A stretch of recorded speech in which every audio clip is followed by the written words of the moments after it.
Okay, hello everyone. Thank you for OECD to be invited here and give a speech. I'm Ilpo Pölönen, I'm from Finland, and you might know what this picture is from. Yeah, Aurora Borealis.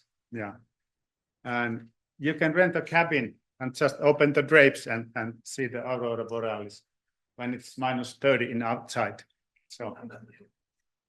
But that's in Lapland. But this year you have been able to see the Aurora Borealis also in Helsinki, in southern Finland.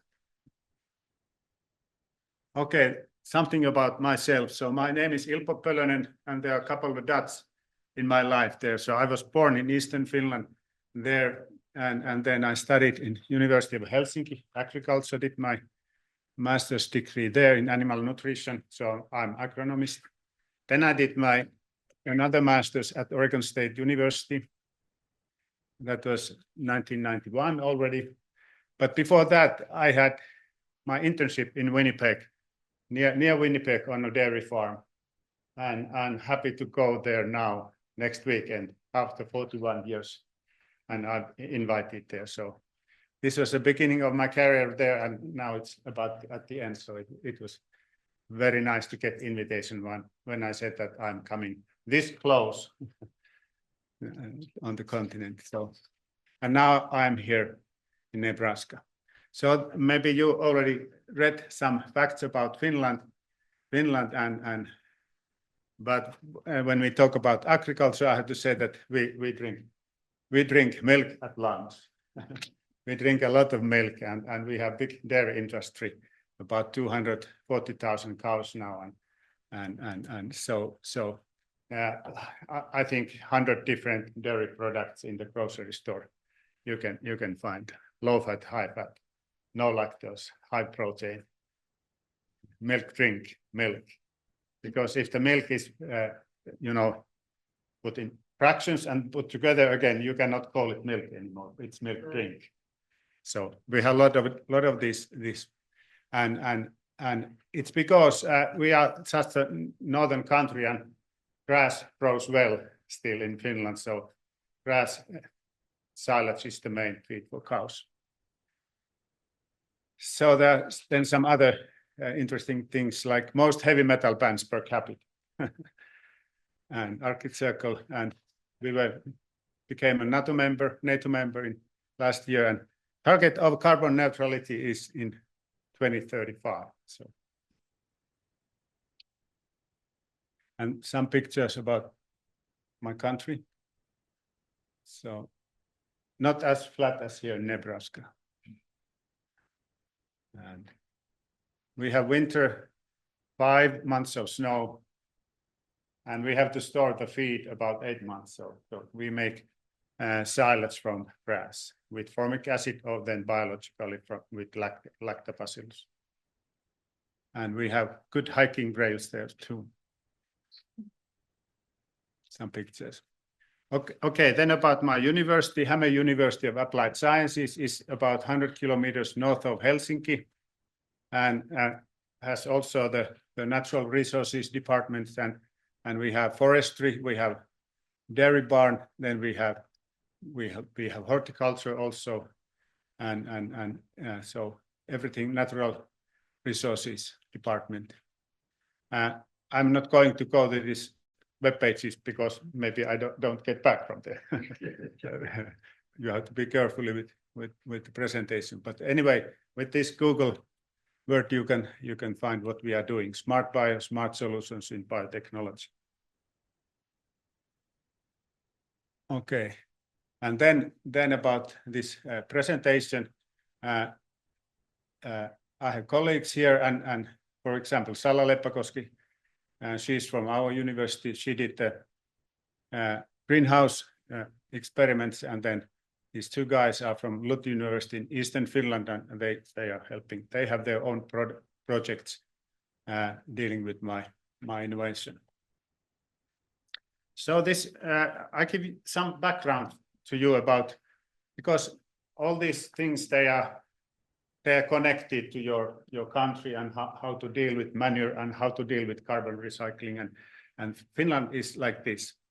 Wetland Finland means that it's heat and low altitude, and so that is there, the dark blue. And then farmland, where the most fields of agriculture are, and then Lake Finland is eastern and northern Finland. But if had I put the forest Finland on top, that would have covered everything. So even though I say that farmland Finland is there, there's more than 50% of forests, even 80% even there. So we are a forest country, but just that's a view. But then when we add some agriculture there, okay, most Finns, we live here in southern Finland. We are 5 million of us, so here is about 3 million here, and the rest 1 to 2 million is then in northern. But animal production is like many times nowadays that it's concentrated on certain areas, and also in Finland, and even though we have this farmland Finland, it's in southern Finland, but dairy is on the west coast and northern Finland, and all of a sudden there are organic soils. It's not a very good mixture of having intensive dairy farm and organic soils, but like you know that the organic soils, they don't keep nutrients as well as the mineral soils. So there's leaching. And also this thing that we have Baltic Sea here, and it's a shallow sea, and environmental or the leaching can be seen as blue algae and stuff like that in the sea. So we have challenges there. But then I put also the horses there. They are everywhere. 74,000 horses nowadays. Okay, nowadays they are not working horses anymore, of course, but they are hobby and racing horses, and that is quite a challenge too, because the hobby horses, they are near the cities, and because especially girls want to ride, and there are a lot of stables around cities, but then these racing horses are also they are more spread out there, but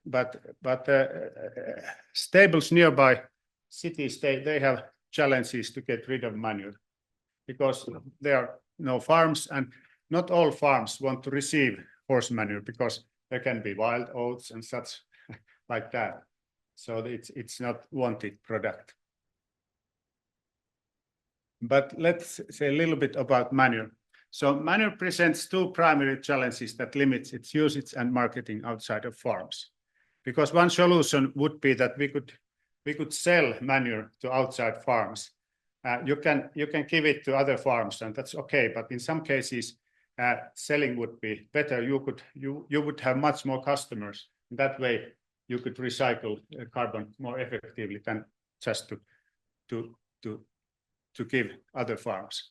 I'm talking about surplus or excess manure. And the first is the challenge is, the microbiological risk, E. coli, which can pose significant health hazards to humans and animals if not properly managed before releasing to the market. That's the one. And the other one is logistics. While manure is not very rich in nutrients, transporting manure outweighs its potential benefits. If we calculate only the fertilizer value, it's a couple of kilometers or tens of kilometers you can transport manure, and then the transportation cost outweighs the value of the mineral or the fertilizer. But of course, manure has also the carbon value, and nowadays that has kind of it's emphasized more than before.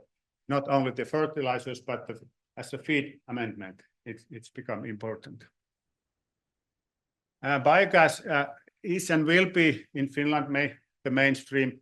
Bigger farms, they already have that, but then our dairy cooperative with another national big gas company, they are planning to construct the network of biogas plants, so that all the dairy farms, they would have biogas plants closer to 50 miles or something like that.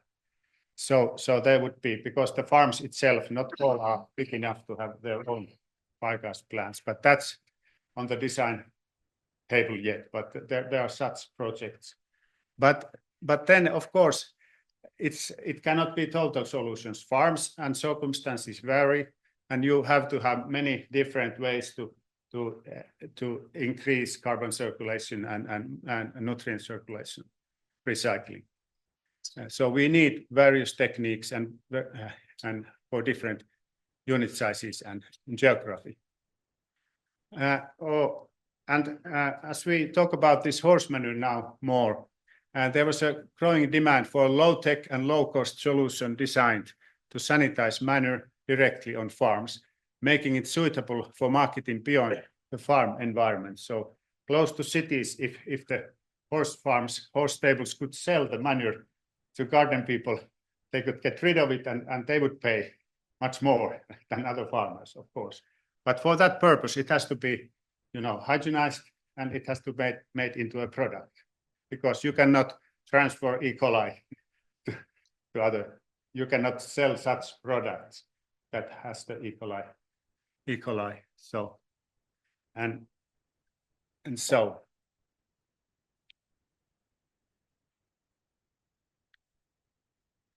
And when we talk about these requirements and the process for bringing manure to market, and I think these regulations are about the same internationally also. But in EU, we have this heat treatment, 70 degrees for 1 hour.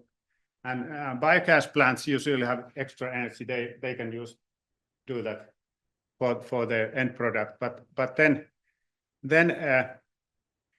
anyway, national applications for compost plants and bigger plants is that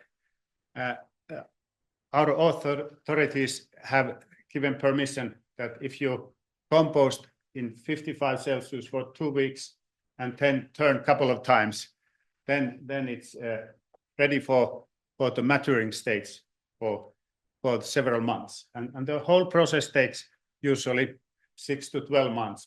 Then the compost is mature and it can be mixed into soil products.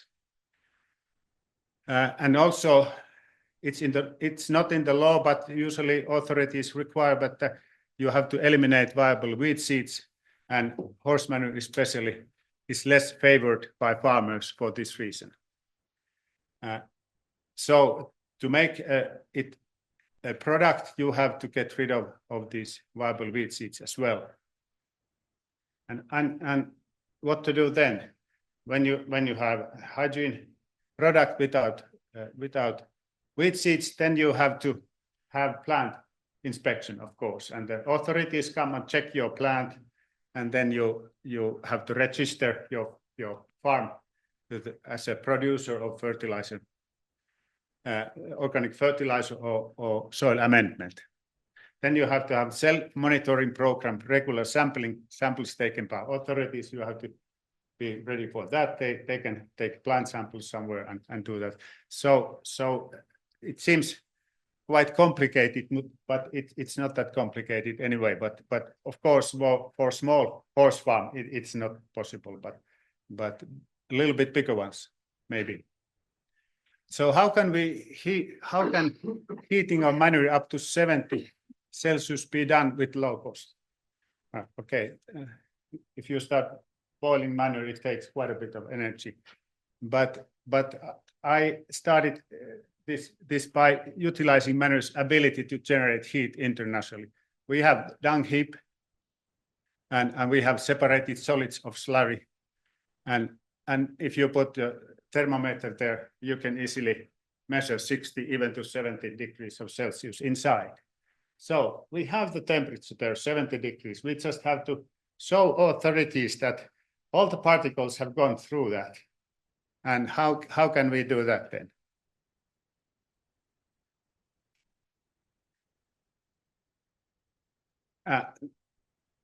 We have to have such a product, such a manure. Okay, it requires fresh manure or other biomass that self-warms, but it has to be fresh, or let's say less than 2 weeks old, because then you know from the composting process that temperature starts going down. And so you don't get that benefit anymore. But if you have fresh one or not very old, then then the temperature increases rapidly, and also the same features for self-heating than for the composting. So I got this idea that I build a silo, insulated silo, where I put the manure, and there it self-warms, and then the manure goes like this. It slowly goes down. This is an automatic and continuous process. You take manure out from here and you add here, and while you take manure out here, of course the surface goes down here, and you can add more all the time. So you keep the silo full all the time. And during this slow descent, self-warming happens to 60 to 70 degrees. It takes 1 to 2 days there. And when it's in the bottom, when the older stuff have been proceeded outside the tube, then we take it in the conveyor that is heated by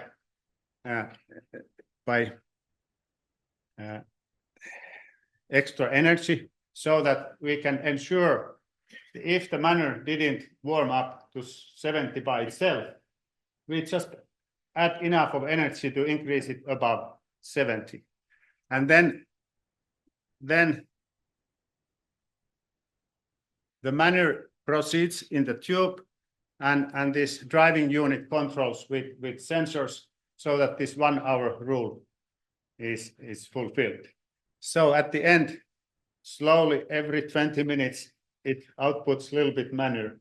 But in 24 hours, there's quite a few 20-minute periods. Even though a little bit at once comes out, then it sums up quite a bit. And let's see. So the continuous filling, the temperature sensor and driving unit oversee the process. The temperature is secured by external energy. So the tube surroundings is hotter, and then scalable design. So you can make the silo bigger. The technology changes a little bit then, but then that's the basic idea of the way. So far we have these two machines. This one takes care of about 400 gallons per day, so about 10 horses. And this one about cubic meter, about 20 horses. And when we talk about horse manure, less than half of it is manure. It's bedding. So it's 60–70% can be bedding. So horses produce quite a bit of this bedding manure, about 50 liters. So it's 12 gallons a day, 18 cubic meters per year. It's a lot. It's a lot. Like 74,000 horses in Finland, I calculated I would have these IBC containers from Helsinki to Lapland. So it's quite a bit. But because there's manure, it's then manure. It's considered manure, and you can and E. coli and it's manure, and you have to handle it as a manure. So, but a little bit background at this stage. We had an energy company that took care of the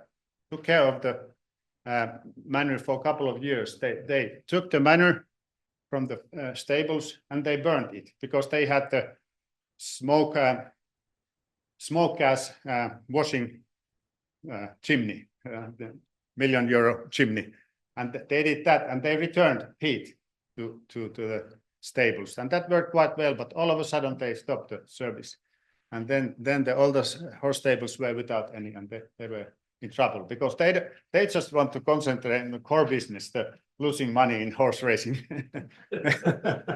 and they don't want to do anything with the money. Everything has to be very easy. They want to concentrate on that. But this kind of then some results of the products what we have done. So when you take the horse manure inside, in a week it starts growing weeds and stuff, but after after the treatment, we have a very homogenized and no poop pieces of product. In addition to the temperature, by the way, authorities require that particle size can be maximum 12 millimeters. That way they ensure that the heat penetrates in the particles and there's no. But we tested how does it work. We put, this is the nylon bag. I don't know if you know rumen research in cows that you put nylon bag in the rumen and measure what's the rumen digestibility of the feed. So I got these nylon bags. I put the data locker in and 100 seeds in it. Then we put the bag in the beginning of the conveyor screw and we tested 10 bags, each 100 seeds. So we tested barley, wheat, oat, rye, and mixture of wheat seeds. Somehow I was asking farmers, would you have some wild oat seeds? Nobody had, because it's, you know, it's very, it's in Finland, I don't know here, but in Finland, it's very, if you have seed farming and they find 1 or 2 wild oats there, and if you don't take them right away, you lose the seed agreement. So it's a very, very controlled. So that's why some farmers, they don't want anything that jeopardizes their income. But then really no seeds, 1,500 seeds, no seeds were viable after the treatment. So I think wild oats and these resistant seeds wouldn't survive either. Okay, in the raw manure, there are about million to 3 million E. coli. But then we, in the hygienized, on the pasteurized product, there was less than 100 on average. There are 2 lines there. The 1,000 E. coli means colony forming units per gram. It means that it's acceptable for marketing. But then 100, below 100 should be if you use it for vegetable production or food production. So there are two limits there, and seems that it's going well. So this is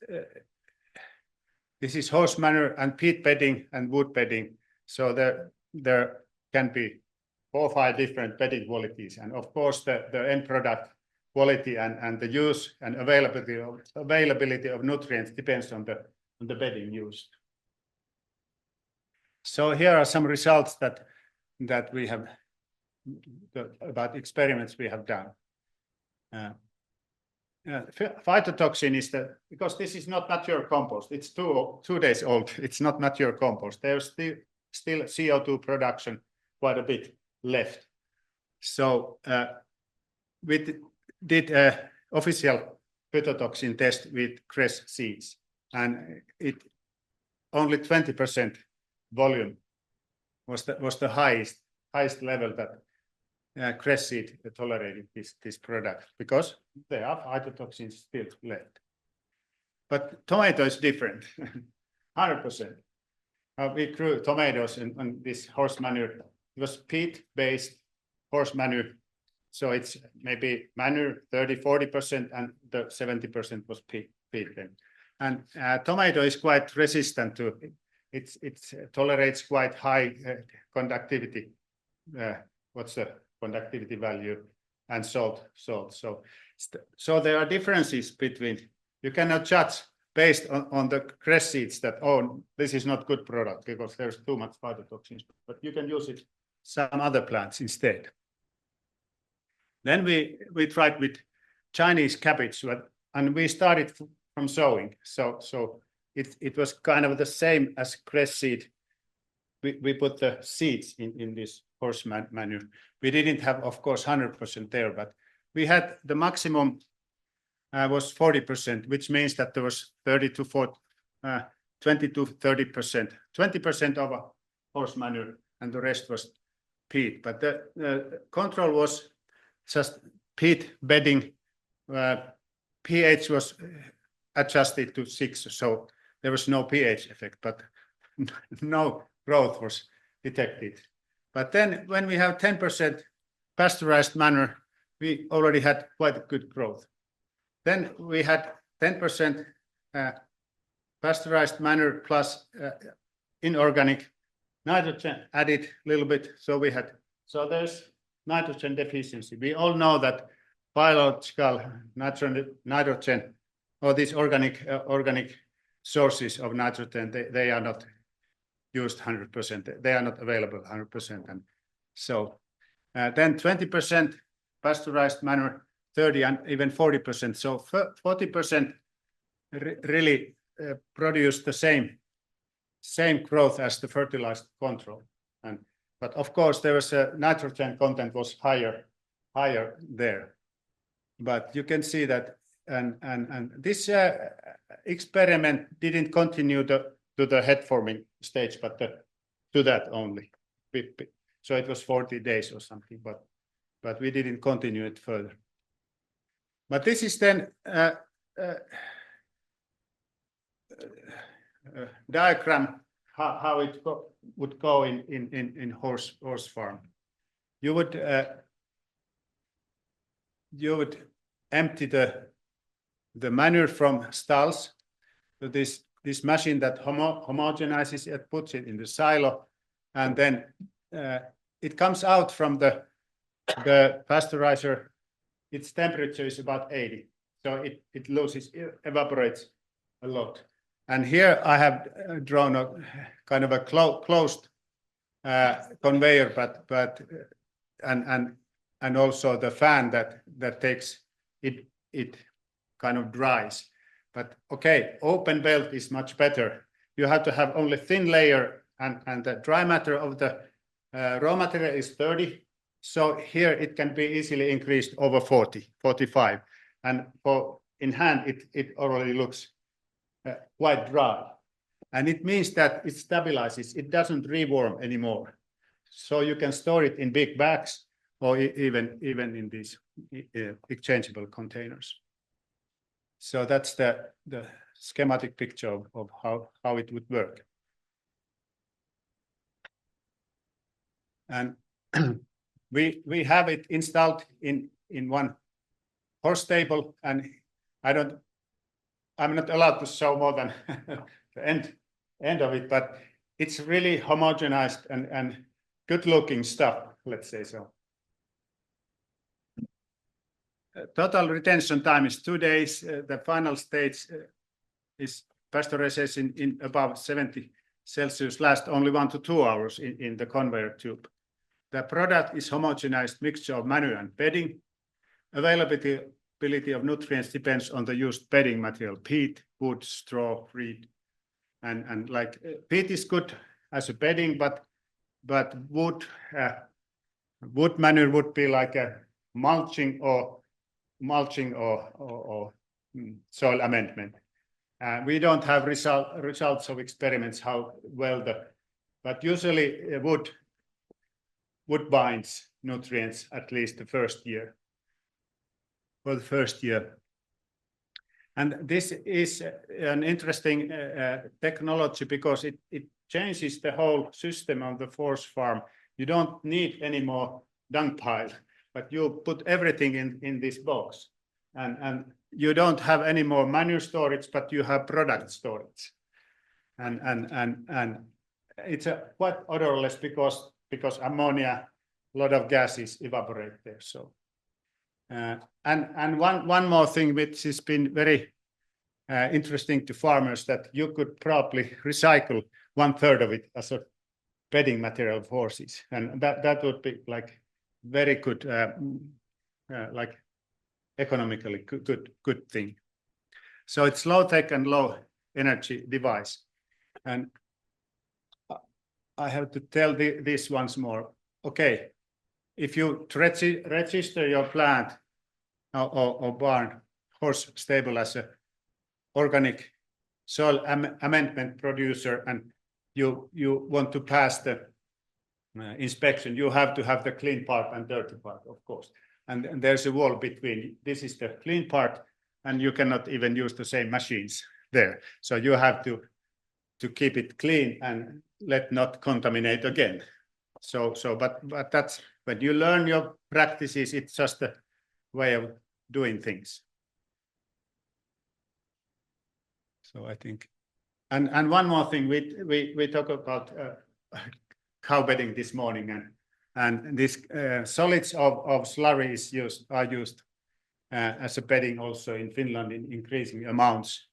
But some people still doubt that is it a good thing, and modern cows, they produce a lot of milk, and the udders are full, and the teeth end can like open a little bit, and so the bedding quality has effect on mastitis and this kind of things. So we have not had research it, but when we start producing this hygienized solids, then we might have this kind of research that can we show that the mastitis is lowered if you use hygienic bedding here. So okay, that's all. Thank you.